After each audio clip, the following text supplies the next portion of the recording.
आई साहेब काय घेते तू बा? काय तिकडे सांदडीत जाऊन करायला लागलं? अगं मोगऱ्याची फुलं किती दिवस झालं हो इकडे आले ती. रोज तुम्हाला आणून देती पण आज बाहेर येऊ म्हणलं. तुम्हीच बघितले नव्हते तिकडे आलेले. लयच मस्त आली त्या बा. किती अडचण एक झाड आहे. ती झाडच मस्त आहे बरं का. ती झाड असं वर चढवायचं झाड आहे. हा, त्याचा आपण वेल त्यांना आता चढवायला लागतं. फरशी घालायचं झालं व्यवस्थित कुठं तर चांगली त्याची कांडी रोप तयार करूया आणि लावूया. ही तर बघा की जन्नत. बघ की कसलं आहे नुसतं. मला तर इथंच बस वाटतं या झाडापाशी. किती जरी रोज फुलं तोडली ना तरी हाय अशी आहे ती. दररोज देवारा म्हणजे सगळी पूजा करून एवढं दिदूबाळ असं पूर्ण दाट नुसती ठेवतंय देवापाशी बरं का. तरी पण असं गोल कळ्या येते त्याच कमीच नाही. लयच वेगळंच झाड आहे बरं का. दिशी आहे पांढरं गुलाबाचं झाड. एवढा वास तर येतंय पाट की काय सांगाय नको. मोगऱ्याच्या फुलांचा लय वास येते सगळ्यात. लय भारी आहे मोगऱ्याचं फुल तर.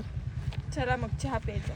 मी नाही द्यायचा मला करून. मी नाही पेत चहा, तुम्हालाच तू प्यायचा. नको पे. तू ना का पे ना पण तू मला करून द्यायचा. बरं देते चला. गुलाबाचं झाड बघतो किती छान आहे. हो देशी गुलाब आहे. आणि हे कसं चाललंय कुणीच तसंच काढून ठेवलंय ह्याच्यावर मनी प्लॅन. कधी त्या पर्शीला मुहूर्त येते आणि कधी नाही पण कसलं फुटायला लागले हो. हो आणि हो इथं एक दाखवायचं काय आहे? हो ती माहिती आहे. लय आवडतंय मला हे चला सगळे. चला.